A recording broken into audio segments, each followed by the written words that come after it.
Now will we see the magic?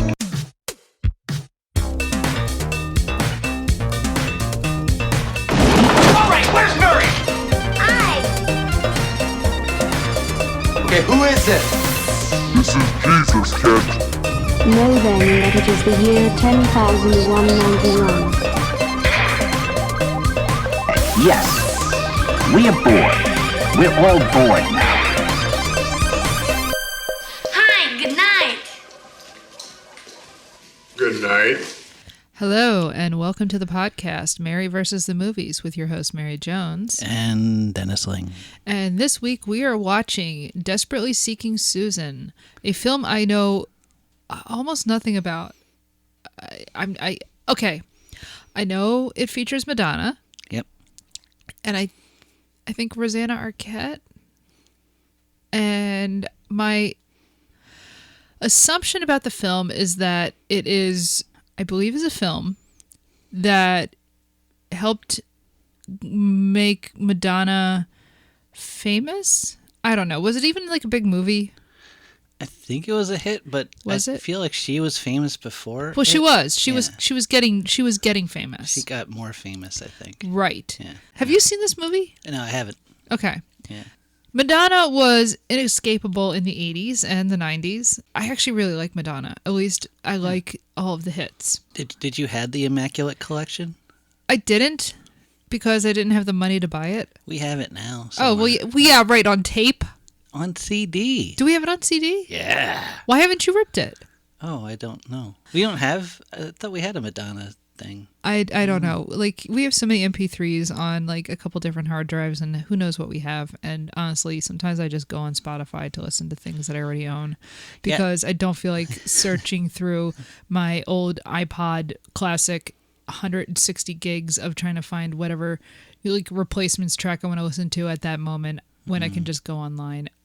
You know, I don't feel great about that, but that is the world we live in. See, I bought the Immaculate Collection when I was in my truck, and I was just listening to like PRB and like indie bands, and I was just sitting in my truck once, and I say, "You can dance for inspiration," and suddenly I spouted out all of the lyrics to get into the groove. I knew every single one, and I never owned anything by her or anything.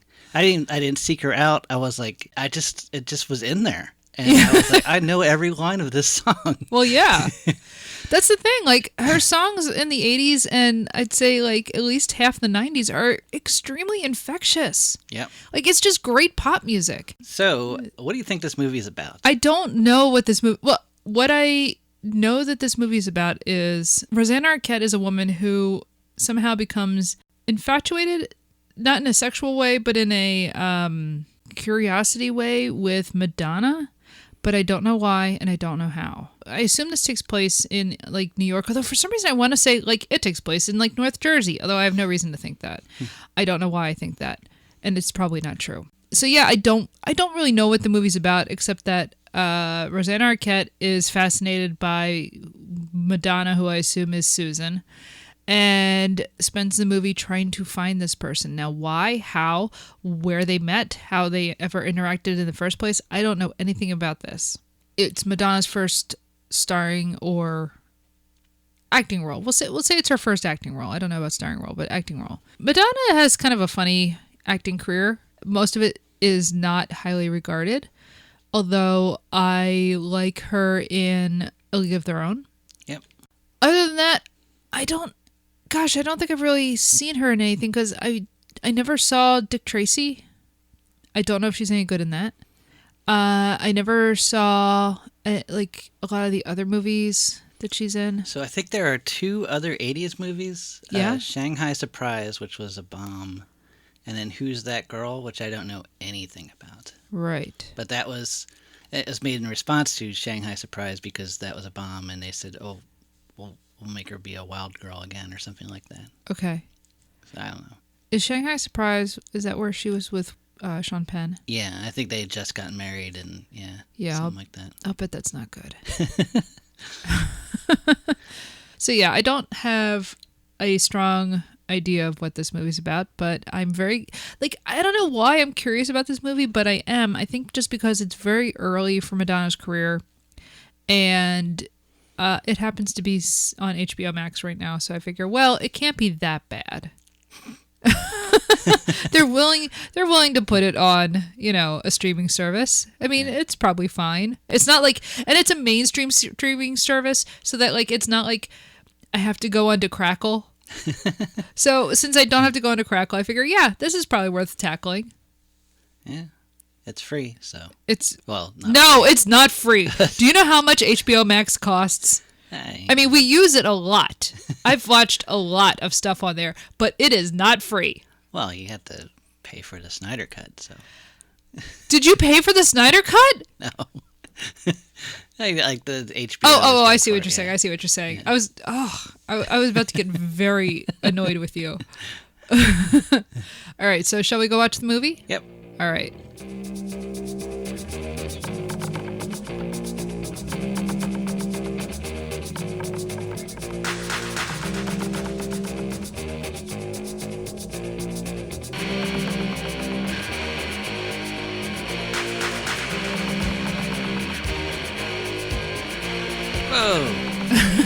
So you know all the words to get into the groove. Yeah, I do. And you after the film ended, you sat and sang with the soundtrack, which was pretty great. Yeah. And what I love that you were singing along sincerely. Yeah. I love that song. It's a great song. Yeah. And you know what? This was actually a good movie. It was great. I really enjoyed it. I was not expecting anything from this movie. I didn't know what it was about really, and I didn't know what to expect, but I just was completely enchanted. Yeah, Madonna looked great. Yeah. Patricia Arquette looked great. Yeah. This movie had like the best and worst of 80s fashion. Oh my God, yes. Oh, but that's kind of what's great about it. Yeah. This is a fantastic time capsule. It came out in 85. I guess it was probably filmed in like 84 or 85. I don't know which, depending on how quickly things get edited. It's a nice little time capsule of the mid 80s. There's a lot of hating on yuppies. I even tweeted as we were watching it that the interior of Roberta's house looked like something out of the Twitter account Cocaine Decor. So briefly what it is Roberta Glass, played by Patricia Arquette, is a housewife living in Fort Lee, New Jersey. Her husband Gary is essentially the spa king of North Jersey. He sells tubs and spas and hot tubs, and he has commercials on local television, and he makes a lot of money doing that. Her best friend seems to be Gary's sister, right? Played by Laurie Metcalf. So you get the sense that she doesn't have much of a life outside of her own marriage. She is a housewife. She lives in New Jersey, and everything seems to revolve around her husband and his business and promoting it.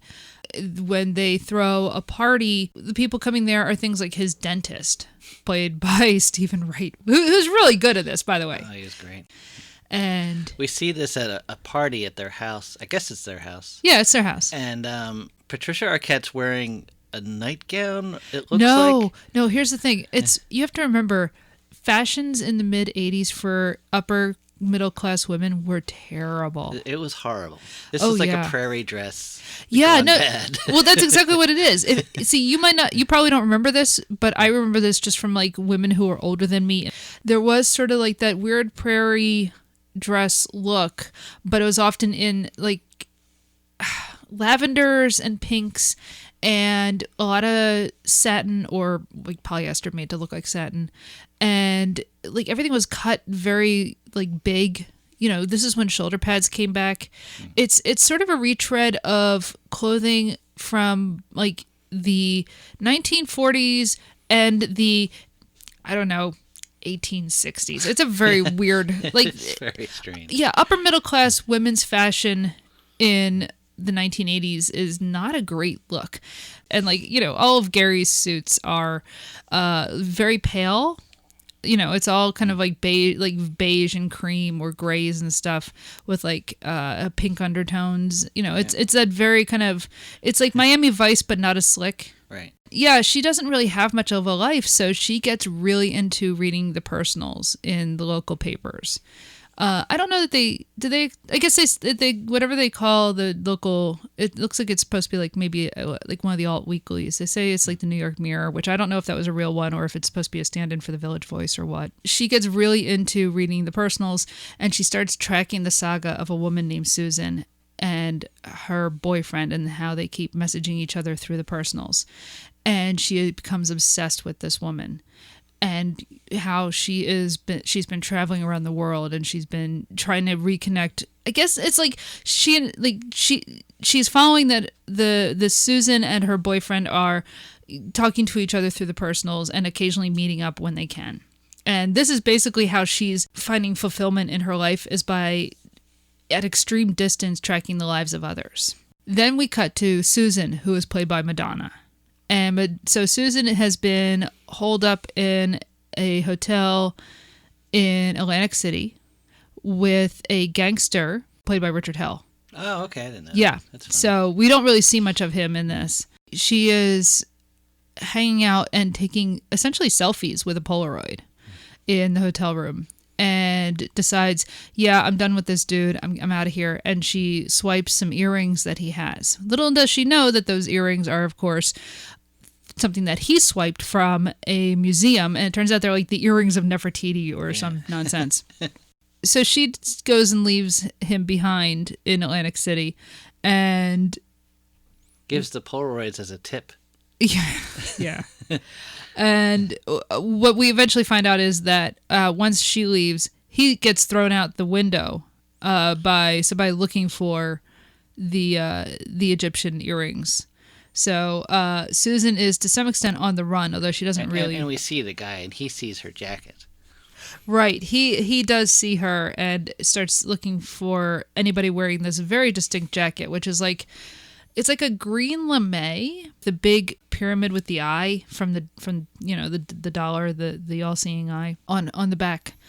And yeah, it's a very distinctive sort of jacket that Madonna is wearing for like maybe the first quarter to a third of the movie, and it's how she's identifiable. Cut back to Roberta, and she is Gary just does not pay attention to her, and he really does just treat her as an accessory. She's just another thing that he's acquired as, proof that he is a successful guy, a successful businessman. It's not a surprise that she is really more wrapped up in Susan's saga. In the latest personal, she finds out that Susan and her guy, who we learned his name is Jim, they're going to meet up in Battery Park, and she wants to be there to see it. So she goes off to New York, to Battery Park, to be at the park when Susan and Jim are going to meet up so that she can see it and she can finally see who Susan is. Susan and Jim basically, they meet up very briefly, and he's going on tour with his band, and she's gone off to live her life. I mean, the whole idea is that Susan is a free spirit. She's not tied down to anywhere and not really tied to anyone, although she is tied to Jim to some extent. Yeah. Like they always come back together. When you are a bored housewife, it's not hard to see why you would be completely enamored with that life and wonder, how do I get in on this? A long story short, so she's following Susan around, and she ends up buying her jacket because Susan had traded it for a pair of boots at a thrift store, and because she's wearing Susan's jacket, she's been mistaken for Susan by the gangster who had killed Susan's ex-boyfriend, who is still looking for the earrings. And when she is assaulted because of who she is mistaken for, she hits her head and has amnesia for a couple of days, wherein she is mistaken for Susan because she's been wearing Susan's jacket.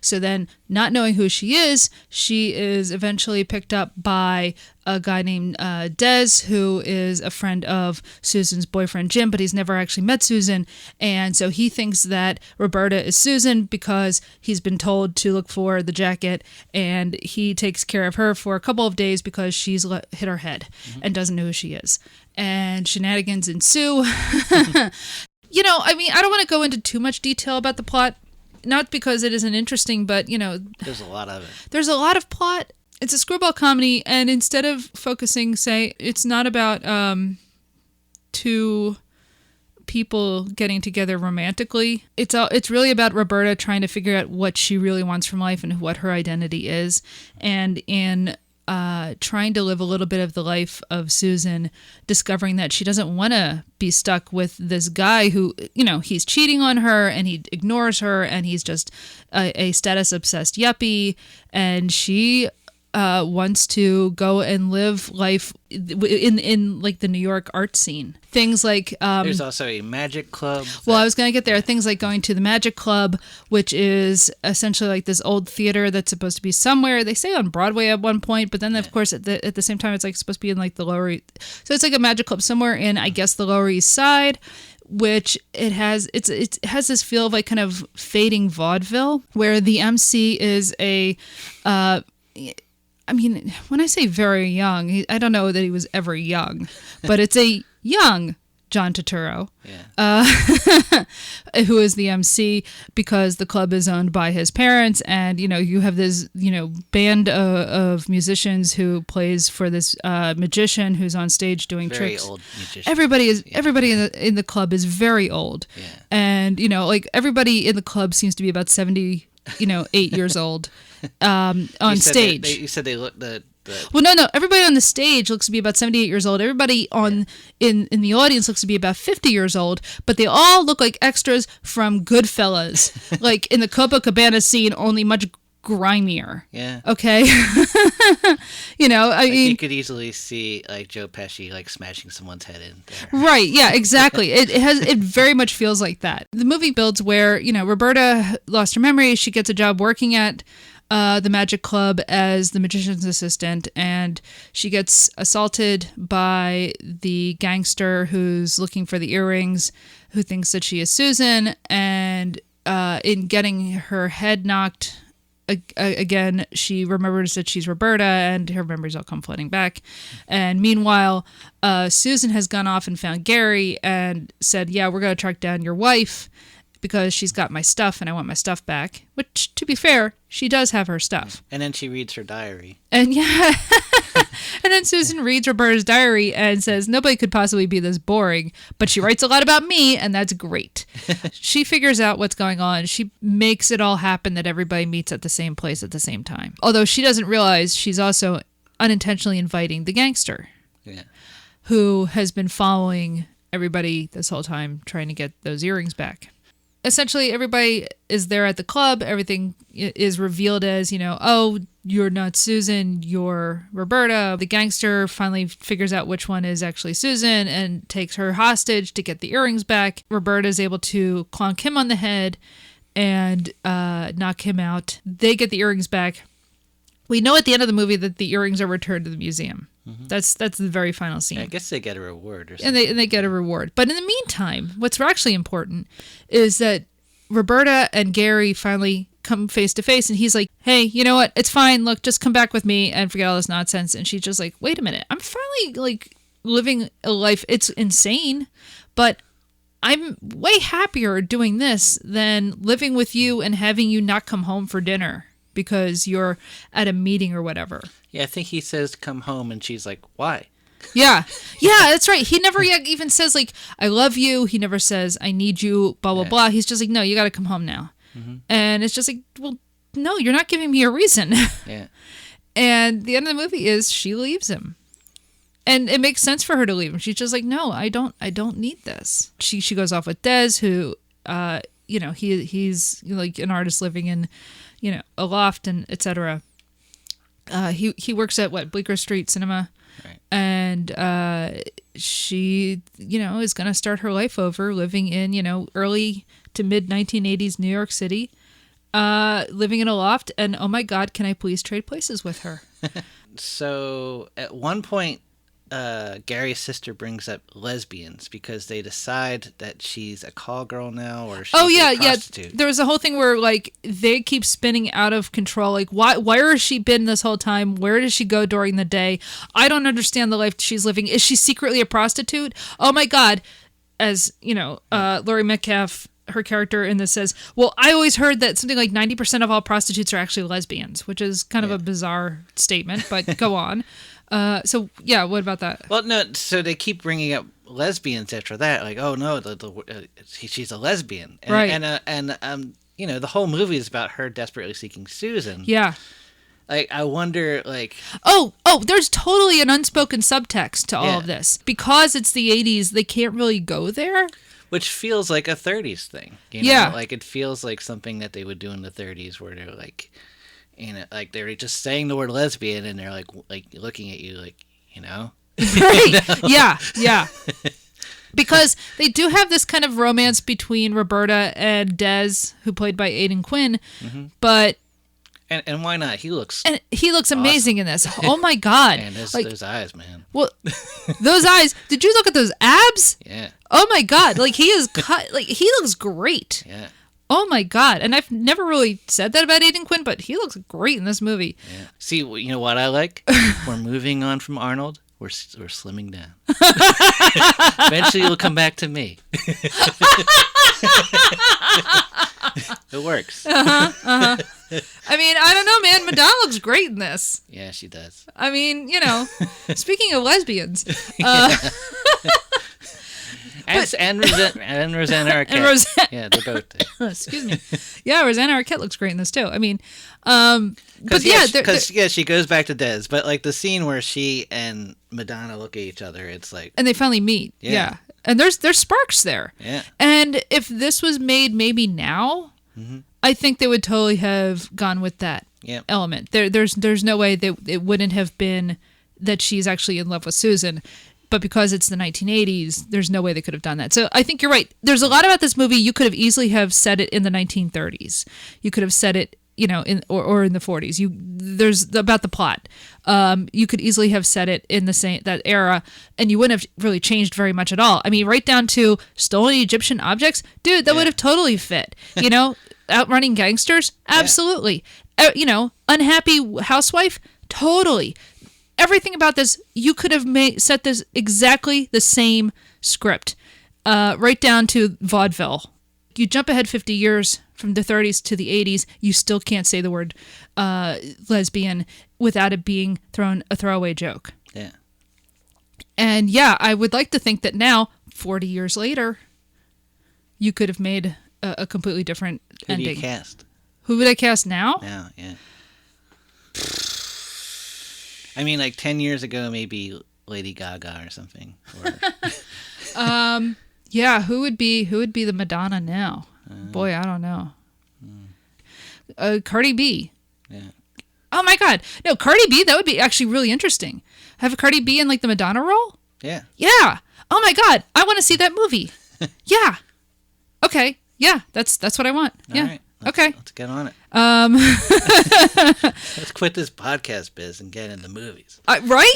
Yes. Oh my God, Desperately Seeking Cardi. Yeah. Yeah. This is kind of like one of those movies where you just kind of have all these weird like little culture flashes. Yeah. The music in it is kind of funny because, you know, so famously it's like Madonna, Madonna, Madonna. And we do get a scene actually at the Danceteria, which was a famous nightclub in New York. That's at one point where Madonna essentially leads Gary, the terrible husband, into, and they're playing, you know, Get Into the Groove. Yeah. And she's just kind of rocking out to her own song, which is kind of funny, but wouldn't you? So you expect to hear a lot of Madonna music in it, but there's not that much Madonna music in it. It's really just that song. It really is just that. It only shows up like at the end in the credits. Yeah. And that part, I don't think it plays any other time. Not really. But the other music that you hear in this that I found prominent, and you didn't really notice, but I did. One is Lust for Life, playing from Jim, Susan's boyfriend's van. It's, you know, to me, like that really jumped out, that he's blaring Iggy Pop. And then at one point, Roberta and Des, the guy who's taking care of her, are in a diner, and for whatever reason, the music blaring in the background is Marshall Crenshaw's Someday, Some Way, which really jumped out at me. Dennis has no idea what this song is, but I know who Marshall Crenshaw is. So I know the name, like, and I know she was listening to The Fix. One thing yes. to another. Yeah. Madonna's listening to The Fix at one point. So watching this movie, there's a lot of, like, as I said, John Turturro shows up, you know, as this MC, and he's in a few scenes. Oh, Giancarlo. Yeah, that's the thing. Like, there's all these sort of like, oh my God, it's that guy. Giancarlo Esposito, who was just in our last episode. He shows up in this movie as a guy selling hats on the street. So yeah, we mentioned Stephen Wright shows up as like a dentist / Laurie Metcalf's then boyfriend. She was hoping he was a plastic surgeon. Yeah. That's so 80s yuppies. Yeah, exactly. It is so yuppie. Other people who show up, John Lurie, the actor / musician / painter, etc. Fishing with John. He is the guy playing the saxophone next door. You only see him through like silhouettes. Next door to Dez. And then the weirdest of all, this is like, Dennis doesn't know what I'm talking about, but the weirdest thing of all is at one point Madonna is going into the Free Weekly where she's giving her ads, and hanging out outside of it are, of all people, the 3 identical strangers. Now Dennis has no idea who I'm talking about, but there was a documentary a couple years ago about these were 3 guys who were separated at birth. Wow. Okay, and raised separately as a scientific experiment. Wow. Yeah. No, you keep saying wow. It's not a good story. Oh, I'm sorry. Oh my God, no, we have to watch this documentary. Huh. But it's the 3 identical strangers are just hanging out on the street in the middle of this movie, because by then they had found each other. But it is very weird to watch now. Or maybe they found each other in this casting. No, that's not how that happened. Just checking. They all look like Joe Piscopo, I thought. They do all kind of look like Joe Piscopo. But as I'm sitting there watching this movie, I'm just like, oh, those 3 guys all look the same. Oh my God, it's them. Yeah, that was a very weird moment. So the movie was made by Susan Seidelman, who she later went on to do a lot of television, but she had a film before this called Smithereens that I saw as a teenager, I think on like public television actually, which is kind of funny because these days I don't know if public television would bother to show a movie like that. Is this related to the Smithereens, or? It's not related to the band The Smithereens, okay, as far as I remember. It's been a long time since I've seen it, but it's also, so it's a few years earlier. It's also it's also about a girl who runs away to New York to join like what is at that point a fading punk scene. And she takes up with a guy, a musician played by Richard Hell again. And if I remember correctly, again, it's been a long time since I've seen it.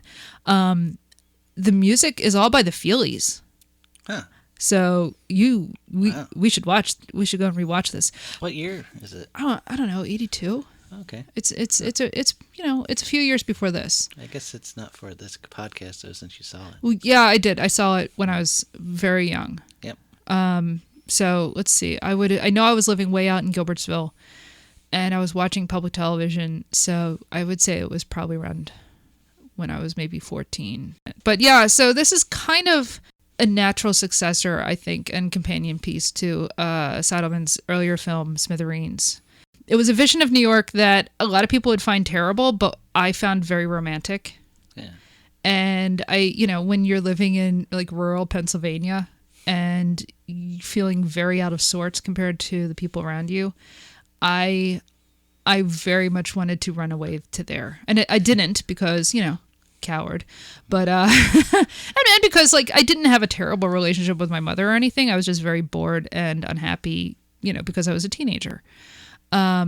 So, I didn't have enough of an impetus to actually leave my mom, and sister, but, I really would have been happy to have, I daydreamed a lot about like running away to that. Yeah. So there's something about watching this movie where I'm like, yeah, no, I totally get where Roberta's coming from insofar as I wanted to, trade, what was a boring life and, run away. Now, luckily, I'm not in her situation. I've got an awesome husband. Aww. And he likes to do podcasts with me. Hi. So like, I'm not desperately seeking Susan. I'm very happy, Mary. No. You know what? I think I'll leave this part in. Oh, thanks. So Desperately Seeking Susan was a very pleasant surprise. Yep. And man, I would watch it again. We're off the turkey list. Yeah, we're well off the turkey list. I'm surprised this is not a better rated movie. Mm-hmm. I really enjoyed it. Well, we'll watch Shanghai Surprise at some point, and we'll bring it back down. Oh, yeah. Yeah, I'm not looking forward to that one. So, next week, as we alluded to in the last episode, next week is, oh boy, Dune. Yeah. Sting. Is Sting a big part of it? He's a part of it. It's kind of a long movie. Yeah, my impression is that it's a very long movie. And it was directed by David Lynch. Yep. And did he not take his name off of it at one point? I don't think so. Okay. I thought maybe he had, but yeah. It definitely feels like, the way like Spartacus is a Kubrick film. Yeah. It definitely feels like the studio wants it to be one thing and David Lynch wanted it to be another, and it kind of went somewhere in the middle. Wow. So I guess until next time, get into the groove, boy. You gotta prove your love to me, yeah.